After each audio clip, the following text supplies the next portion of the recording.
Stepstone presenting Vira, truly independent AI homes, 0% no other charges. போரூருக்கே இது புதுசு. at Kattupakkam Porur. தமிழக வெற்றி கழகத்திற்கு பலம் கூடுகிறதா? இது மாதிரி பொறுப்பில் இருந்தவங்களாம் இணைந்து எப்போ பலம் கூடும்னா கட்சியில் கொஞ்சம் முன்னணியில் இருக்கிறவங்க ஸ்பீடாக இருக்கிறவங்க சேர்த்தா கூடும். ரிட்டையர்டு பார்ட்டிலாம் கேட்டால் எங்கே கூடும்? 8 மணி கூட்டம்னா இவங்க எழுந்திரிச்சு 10 மணி 11 மணி போய் சேருவாங்க. ஊசி பார்ப்பாரு, ஸ்பீடாகவே இருக்கக்கூடாது. நம்ம எதாவது கேட்டால் 4 மணி பதில் சொல்கிற ஆளாக இருக்கும். அவன் காலியம்மல் லேட்டஸ்ட்டு இதில் மாடலில் லேட்டஸ்ட் மாடல்லாம் சேர்க்க மாட்டான். சுருன்னு வாட்டில் கிளம்பி போயின்னு இருக்கும். 10 மாவட்டம் போகும், பேசும். அப்புறம் கட்சி அசைஞ்சிச்சுன்னா என்ன வருது? நடைமுறையை சொன்னேன். இன்றைக்கி நீங்கள் தான் இப்போ சொன்னீங்க, துணை பொதுச் செயலாளர், கொள்கை பரப்பு பொதுச் செயலாளர். அந்த மாதிரி ஒரு பதவியை இப்போ தான் கேள்விப்படுறேன். நீங்கள் சொல்கிறத பார்த்தா புஷியானந்த் கட்டுப்பாட்டெல்லாம் எல்லாமே இயங்கி புஷியானந்த் கட்டுப்பாடு தான் எல்லாம் இயங்கிட்டு இருக்கு. இன்னைக்கு யார் முடிவு பண்ணிருப்பாங்க? புஷியும் ஜானம் தான் முடிவு பண்ணிருப்பாங்க. தலைவரை இன்னைக்கு சும்மா அப்படி வந்துட்டு போங்கன்னு இருப்பாங்க. என்ன விஷயம்? சும்மா வாங்க தலைவரை வந்தோடனே இவங்க எல்லாத்துக்கும் துண்டு போத்துங்க. யார் இவங்க சொல்கிறோம் போத்துங்க, எல்லாருக்கும் போத்தணுன்னு எல்லாம் தலைவரை உட்காந்து போட்டாத்து. கல நிலவரத்தில் நீங்கள் பிரச்சாரம் போவீங்கல்ல, அப்போ தெரியும். 2 கட்சியும் கூட்டணி அமைச்சு சீட்டுகள்லாம் பிரிச்சுக்கிட்டு பிரச்சாரம் அதுன்னு இறங்குறாங்கன்னா நீங்கள் என்ன பிரச்சாரம் பண்ண போகிறீங்கன்னு ஒன்று இருக்குது.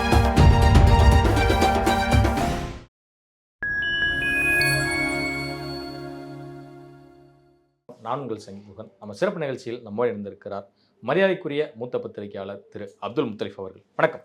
வணக்கம். எப்படி சார் இருக்கீங்க? நல்லா இருக்கேன். தமிழக வெற்றி கழகத்தில் முன்னாள் ஐஆர்எஸ் அதிகாரி அருண்ராஜ், அதன் பிறகு திமுக அதிமுகவை சேர்ந்த முன்னாள் எம்எல்ஏக்கள், ரிட்டையர்டு எம்எல்ஏக்கள் சொல்லுங்க. அதிமுகவில் முன்னாள் எம்எல்ஏவாக இருந்த டாக்டர் ஸ்ரீதரன் வால்பாறை தொகுதியில் இருந்தார். 91 அந்த டைமில் இருந்தார். அதற்கு அடுத்ததாக செல்வின் 1996 வந்து திருவைகுண்டம் எம்எல்ஏவாக வந்து இருந்தவர் திமுகவில். இவரும் இணைஞ்சிருக்கிறாரு. அதற்கு அடுத்ததாக நாகர்கோவில் மாவட்ட நீதிமன்றத்தின் முன்னாள் நீதியாக இருந்த சுபாஷ் அவர்கள் வந்து இணைந்திருக்காங்க. அப்புறம் மயிலாப்பூர் முன்னாள் எம்எல்ஏ அதிமுகவை சேர்ந்த ஒரு பெண் எம்எல்ஏவும் இணைந்திருக்காங்க. 2011 எம்எல்ஏவாக இருந்தவர்.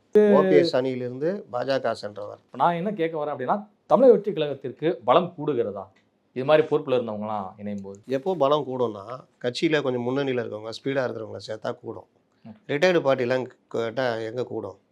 8 மணி கூட்டம்னா இவங்க எழுந்திரிச்சு 10 மணி 11 மணி போய் சேருவாங்க. அவர் வேறு பூட்டி வச்சு நிற்பார். பனையூரை பார்த்து சேர்க்குறாங்க பாருங்கள். எல்லாம் ரிட்டையர்ட் பார்ட்டி. ஊசி பார்ப்பார், ஸ்பீடாகவே இருக்கக்கூடாது. நம்ம எதாவது கேட்டால் 4 மணி பதில் சொல்கிற ஆளாக இருக்கணும் அப்படின்ட்டு. யாராக இருக்கா சார்? 91 எம்எல்ஏ இருந்தார் சார். இப்போது அவரெல்லாம் விட்டு அதுக்கப்புறம் யாரோ வந்துட்டாங்க சார் அங்கே. அவர் தான் நமக்கு ஏற்ற ஆள். இவர் 96 சார்.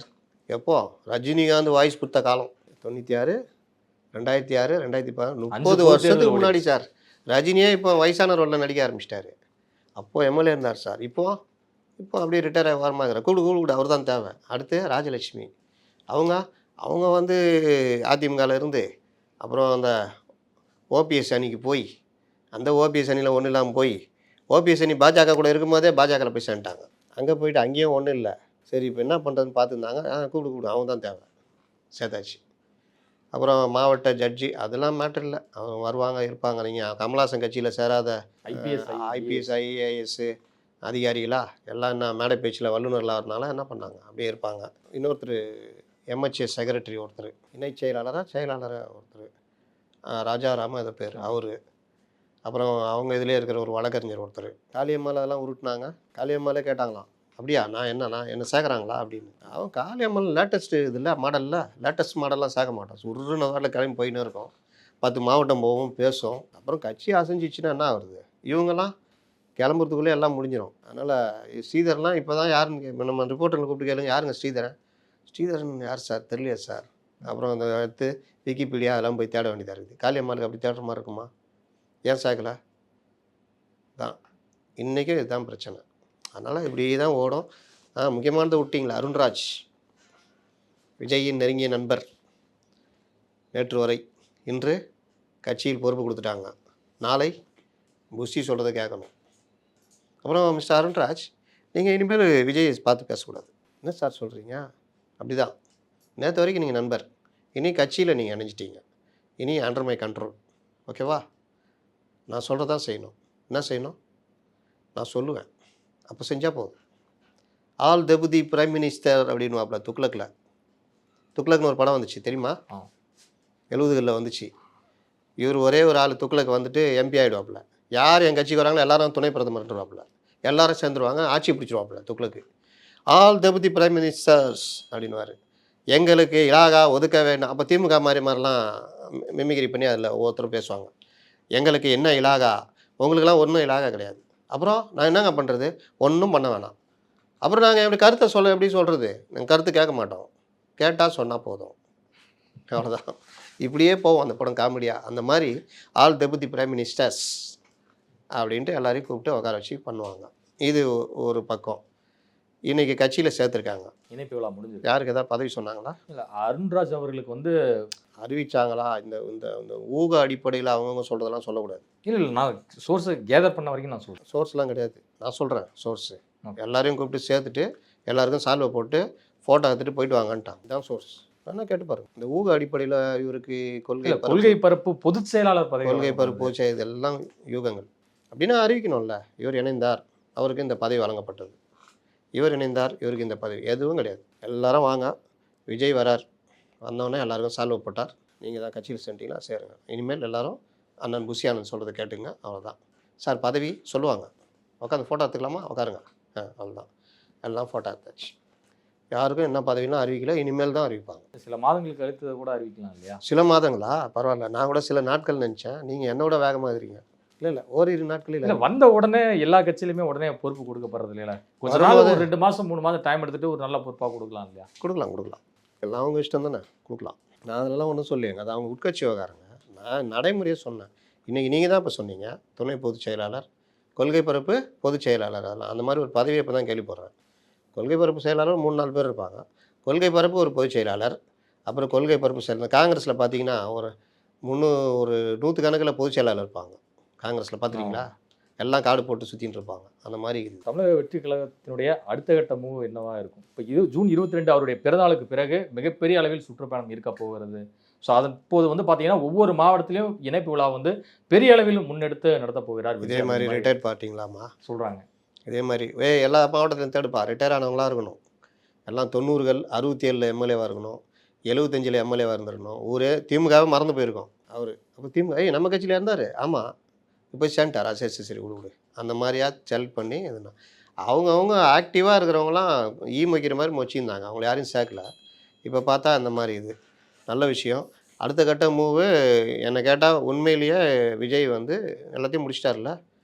ஜூன் 22 அவர் பிறந்த நாளே ஒரு பெரிய விழாவாக்கி அதில் மிகப்பெரிய அளவில் ஒரு ஸ்பீச் கொடுத்துட்டு அவருடைய பயணத்தை ஆரம்பிக்கிற வேலையை பண்ணணும். உங்களுக்கு லீடு கொடுத்துட்டேன், ஆனால் அப்படி நடக்குமான்னு தெரியாது. இப்போ நீங்கள் சொல்கிறத பார்த்தா புஷி ஆனந்த் கட்டுப்பாட்டெல்லாம் எல்லாமே இயங்கிட்டு இருக்கா? புஷி ஆனந்த் கட்டுப்பாடு தான் எல்லாம் இயங்கிட்டு இருக்குது. இன்றைக்கி யார் முடிவு பண்ணியிருப்பா? புஷியும் ஜானம் தான் முடிவு பண்ணியிருப்பாங்க. தலைவரே இன்றைக்கி சும்மா அப்படி வந்துட்டு போங்கன்னு இருப்பாங்க. என்ன விஷயம், சும்மா வாங்க தலைவரே. வந்தோடனே இவங்க எல்லாத்துக்கும் துண்டு போத்துங்க. யார் இவங்க? சொல்கிறோம் போத்துங்க, எல்லாருக்கும் போத்துனோடனே எல்லோரும் தலைவரை உட்காந்து ஃபோட்டோ எடுத்துங்க. யார் இவங்க? இவங்களாம் நம்ம கட்சியில் சேர்ந்துக்கிறாங்க. ஓ அப்படியா, சரி. இவங்க யாராவது விஜயை பார்த்துருப்பாங்கன்னு நினைக்கிறீங்க? அதிமுகவில் சேரணும்னா ஜெயலலிதா பார்த்து பேசிட்டு இது பண்ணுவாங்க. இப்போனா எடப்பாடியை பார்த்து பேசிட்டு இது பண்ணுவாங்க. இல்லாவிட்டால் எடப்பாடி செகண்ட் லெவலில் இருக்கவங்க பேசிவிட்டு எடப்பாடிகிட்ட அறிமுகப்படுத்தி வச்சுருவாங்க, சார் சேர்றாங்க அப்படின்னு. திமுகவில் ஸ்டாலினை நேராக பார்த்துருவாங்க, இல்லாட்டி மற்ற யாரையா பார்த்துட்டு அவர்கிட்ட அறிமுகப்படுத்திடுவாங்க, சார் மாதிரி சேர போகிறாங்க. இங்கே நீங்கள் வேணால் கேளுங்க, சேர்ந்துட்டாங்கல்ல. விஜய் கவனத்துக்கு கொண்டு போகாமல் இருந்திருப்பாங்களா? நான் சொல்கிறேன்ல, சேர்ந்துட்டாங்கல்ல. நீங்கள் நாளைக்கு அவங்கள போய் பேட்டி எடுங்க. சார் விஜய் பார்த்தீங்களான்னு கேளுங்க, வேறு எதுவும் கேட்காது. சார் விஜய் பார்த்தீங்களா, பேசுனீங்களா அப்படின்னு கேளுங்க. இப்போவே இவங்க யாருக்கும் பேட்டி கொடுக்கூடாதுன்னு ஆர்டர் போடப்பட்டிருக்கும், தெரியுமா?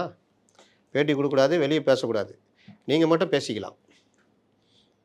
நான் வழக்கறிஞர்ன்ற முறையில் நான் வாதாடலாமா? அது வாதாடிக்கலாம், ஆனால் மீடியா முன்னாடி பேசிடக்கூடாது. இந்த மாதிரிலாம் இருக்கும். அதிமுக கூட்டணிக்கு இன்னும் பல கட்சிகள் வந்து வரும், மெகா கூட்டணி அமைக்கப்படும் அப்படின்னு சொல்லிட்டு எடப்பாடி பழனிசாமி அவர்கள் மீண்டும் சொல்லியிருக்கிறார். அந்த கட்சிகள் எந்த கட்சிகள் நினைக்கிறேன்? விஜய் மாதிரி அவரும் சொல்கிறாருல்ல, இனிமேல் எங்கே இருக்குது கட்சி? இனிமேல் யாராவது புதுசாக கட்சி உருவாக்கினா தான் உண்டு. பவன் கல்யாணம் இங்கே ஒரு கிளை ஆரம்பிக்க போகிறான்றாங்க. ஒருவேளை அதை ஆரம்பித்தா இங்கே சேரலாம். ட்ரம்ப் ஒரு கிளை ஆரம்பித்தார்னா ட்ரம்ப் கட்சி சேர்த்துக்கலாம். எங்கே இருக்குது கட்சி? ஆமாம், அமெரிக்காவில் இருக்கிறதுக்கும் இந்தியாவுக்கு என்ன? கன்னடாவிலேருந்து டெஸ்லா இவர் எலான் மஸ்க் போய் அமெரிக்காவில் எல்லா இதையும் பண்ணுறாரு, ட்ரம்ப் கூட சேர்ந்து எல்லா வேலையும் பண்ணிட்டு ட்ரம்ப் கூட சண்டை போட்டு போயிட்டார்ல. எலான் மாஸ்க்கு கிளை ஆரம்பித்தா யார் வேணான்னு சொல்ல போகிறா? ஏங்க கனடாவில் பிறந்த எலான் மாஸ்க்கு அமெரிக்காவில் கட்சி ஆரம்பித்து இவருக்கு ட்ரம்புக்கு உதவி பண்ணுறாரு, ஏன் இங்கே ஆரம்பிக்கக்கூடாது? விஜய்க்கு உதவி, இல்லாட்டி ஏடிஎம்கே உதவி ஏன் பண்ணக்கூடாது? இல்லை நான் கேட்குறேன் சொல்லுங்கள். ஏகாலமாக கட்சிகள் வரணும்னா எங்கே கட்சி வரும்? இருக்கிறது 2 பேர், தேமுதிக, பாமக. அவங்க அப்படியே முறுகினுறாங்க. அது கதை வேறு. அப்படியே இழுத்து ஜனவரியில் வந்துட்டு நேற்றுக்கு இன்றைக்கும் பேச்செல்லாம் மாறுதா? ராமதாஸ் இன்னும் 3 மாதங்களில் முடிவெடுக்க போடும் அப்படிங்கிறார். அவர் நல்லது நடக்குன்ட்டாரு. நல்லது நடக்கும், வேறு எங்கே போவோம் அப்படின்லாம் சொல்லிட்டாரு. என்டிஏ தான் இது பண்ணுவோம், எல்லாம் இணைஞ்சவனா சரியாயிடும் அப்படி இப்படின்னு கிட்டத்தட்ட ஒரு மாதிரி வந்துட்டார். முடிஞ்சிச்சா? இவங்களாம் சொல்லிட்டாங்க, பொறுமை பொறுத்தார் பூமி ஆழ்வார் அப்படின்ட்டாங்க. அவ்வளோதான், முடிஞ்சிச்சு. வேற என்ன? 2 கட்சியும் என்டிஏக்கு வந்துடும். வேற எங்கே இருக்குது கட்சி? புதுசாக லெட்டர் பேரில் ரெடி பண்ணி இருப்பாங்க. அந்த கட்சி இந்த கட்சின்னு கொண்டு வந்து தலைவரை இந்த கட்சி இணைந்தார் அப்படின்னு துண்டை போட்டு இன்றைக்கி அப்படி தான் பண்ண முடியும். கட்சின்னு பார்த்தா தமிழ்நாட்டில் இருக்கிற கட்சிங்கெல்லாம் ஏதோ ஒரு கூட்டத்தில் போய் செட்டில் ஆகிடுச்சு. வேண்டுமென்றால் தாவேகா வேணால் அங்கே வரலாம். அது ஒன்று தான் வாய்ப்பு இருக்குது. இன்றைக்கி தாவேகா தனித்து நிற்கலாம் அல்லது என்டிஏவில் கூட்டணியில் சேரலாம். விஜய் அவர்கள் அவசர ஆலோசனையாக கூட்டணி நடத்துவதற்கு இதுவும் ஒரு காரணம் எடுத்துக்கலாம். நீங்கள் சொல்கிறது என்ன, அவர் சும்மா வீட்டில் இருந்தார். தலைவரை நீங்கள் பனையூர் அலுவலகத்துக்கு வாங்கினா கிளம்பி வந்தாப்புல. அது என்ன அவசர ஆலோசனைன்னு ஒன்றும் புரியல எனக்கு. ஜனநாயகன் படம் முடிஞ்சிருச்சுங்க.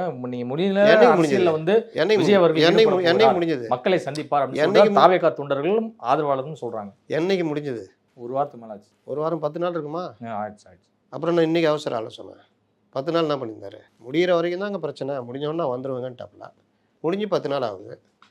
இன்றைக்கி அவசர ஆலோசனை இன்றைக்கி எதுக்கு வந்தார்? இவங்களை சேர்க்கறதுக்கு, எல்லாருக்கும் துண்டு போட்டு ஃபோட்டோ எடுத்துக்கிறதுக்கு வந்தார். அப்புறம் வேற என்ன? முதம் ரிப்போர்ட்டில் அவருக்கான மக்களுக்கு ஆதரவு வந்து கிட்டத்தட்ட 26% இருக்குன்னுலாம் கொடுத்துருக்காங்க. அது மட்டும் இல்லாமல் கிட்டத்தட்ட 40 தொகுதிகள் வந்து தாவேகாவுக்கு ஸ்ட்ராங்காக இருக்குது அப்படிங்கிற மாதிரிலாம் ரிப்போர்ட் வந்துருக்கு. வரட்டுங்க, நம்ம அதெல்லாம் தப்பு. இந்த கள ஆய்வுலாம் வந்து தாவேகாவுக்கு தவிர்த்து தமிழ்நாட்டில் வந்து எந்த ஒரு சக்தியும் இயங்க முடியாது அப்படிங்கிற நிலை நிறுத்துதான். நீங்கள் 26%, 40 தொகுதி, இது எல்லாம் இந்த மாதிரி விஷயங்கள்லாம் இப்போ வந்துக்கிட்டே இருக்கும். திடீர்னு பார்த்தா 105 கிடையாதா? அப்போ 105நாங்க அன்னைக்கு. அது பாம்பே ரிப்போர்ட். இப்போ கொல்கத்தா ரிப்போர்ட் வரும். இந்த ஐபிஎல் மேட்ச் மாதிரி ஆர்சிபி ரிப்போர்ட்டு, இந்த ரிப்போர்ட்னு வரும். இது எல்லாம் தேர்தலை ஒட்டி வரும். கள நிலவரன்றது தனி. கள நிலவரத்தில் நீங்கள் பிரச்சாரம் போவீங்கள்ல, அப்போ தெரியும். 2 கட்சியும் கூட்டணி அமைச்சு சீட்டுகள்லாம் பிரிச்சுக்கிட்டு பிரச்சாரம் அதுன்னு இறங்குனாங்கன்னா நீங்கள் என்ன பிரச்சாரம் பண்ண போகிறீங்கன்னு ஒன்று இருக்குது. 2வது 3வது 234 தொகுதியில் நீங்கள் யாரை வேட்பாளர் போட போகிறீங்கன்னு இருக்குது. இவங்களுக்காக நீங்கள் தான் பிரச்சாரம் பண்ணணும், வேறு யாரும் கிடையாது. புஷியானந்தாங்க அதிகபட்சம் போனார்னா அவர் சேரை தூக்காமல் பார்த்துக்குவாப்புல. அவ்வளோதான், அவருக்கு வேறு எதுவும் பேச வராது. ஒரு பொதுச் செயலாளருங்க, அவருக்குன்னு ஒரு பொதுச் செயலாளர் தான் அந்த பண்ணார். நான் பண்ணாதையா சொன்னேன்? நான் எதாவது புதுசாக சொன்னால் சொல்லுங்கள். அவர் பண்ணதானே சொன்னேன். அவ்வளோ பெரிய கூட்டத்தில் எவ்வளோ நோக்கத்துக்கு உட்காடுறோம். அங்கே அவருக்கு அதுதானே பெருசாக தெரியுது. அதை ஒரு சின்ன பையனை போட்டு அதை பார்த்துக்கிட்டோன்னா பார்த்துக்க போகிறான். அப்போ அவருக்கு எந்த விஷயம் பெருசாக தெரியுது? இல்லை, அவர் பேசினாருங்க. சொல்லின் செல்வராக பல மேடைகளில் முழங்கி இருக்கிறார், பல பத்திரிகைகளை சந்திப்பில் நடத்தியிருக்கிறார். உங்களுக்கு பொறாமை, இப்படி பேசுகிறீங்கன்னு சொல்லுங்கள், நான் ஏற்றுக்கிறேன். புரியுதா? அப்போ இவங்க எல்லாம் சுற்றுப்பயணம் போய் பேசி பண்ணணும். இந்த மாதிரி பிரச்சனை எல்லாம் சேர்ந்து கலந்து ஒரு முடிவுக்கு ஜனவரி கிட்ட நெருக்கத்தில் தெரியும். அப்போது யார் என்ன இதுன்றதை நம்ம பேசலாம். இப்போ வரதெல்லாம் 26%, 20%, 18%லாம் போக போக தான் அணிகள் இதாகும் போது தான் நம்ம அனலைஸ் பண்ண முடியும். ஒருவேளை அவர் அந்த மாதிரி வர்றாரு அப்படின்னா வர்றாருன்னு நம்ம ஒத்துக்கிட்டு தான் போயாகணும். அந்த இடத்துல போயிட்டு அதெல்லாம் விஜய் வரமாட்டாருங்கன்னு சொன்னால் அது பைத்தியக்காரத்தனம். புரியுதா? இனி தமிழ்நாட்டில் கூட்டணி இல்லாமல் யாரும் வர முடியாது. விஜயாலையும் முடியாது. கூட்டணி ஆட்சி தான். கூட்டணி ஆட்சியில் 26%, அவங்க 39-40%, இவங்க ஒரு 35%னா யார் ஜெயிப்பா? இந்த 26% ஒன்றும் இல்லாமல் போயிடும். 8% ஜெயிக்கிறார்ல, வாக்கு வாங்குறாரு சீமான். ஒரு எம்எல்ஏ ஜெயிக்க முடியுதா? ஏன்னா அது விழலுக்கு இறைத்த நீர் தொகுதிகளில் இருக்கும், அவ்வளோதான். நான் யார் காரையாக பிடிச்சி வாரி விடும், அவ்வளோதான். சேம் விஜயும் யார் காரையாக பிடிச்சி வாரி விடுவார். அது ஏடிஎம்கேவா டிஎம்கேவான்னு போக தான் தெரியும், அவ்வளோதான். இப்போ மேஜர் அலையன்ஸ் வந்து டிஎம்கே அண்டு ஏடிஎம்கே தான். ஆமாம், என்டிஏ அண்டு டிஎம்கே கூட்டணி, இது 2 தான் மோதம். இவர் நடுவில் மாட்டிக்குவார், யார் காலையாக பிடிச்சி இழுத்து விடுவார். போனால் இதில் மக்கள் நீதி மையமும் என்டிஏ சேர்ந்து பலர் பேரை காலை பிடிச்சி இழுத்து விட்டாங்கல்ல. டிடிவி ஏடிஎம்கே இது ஒரு 20 சீட்டு இழுத்து விட்டார்ல, அந்த மாதிரி நடக்கும். இதுவரை உங்கள் பல்வேறு கருத்துக்களை உங்களுக்கு நன்றி சார்.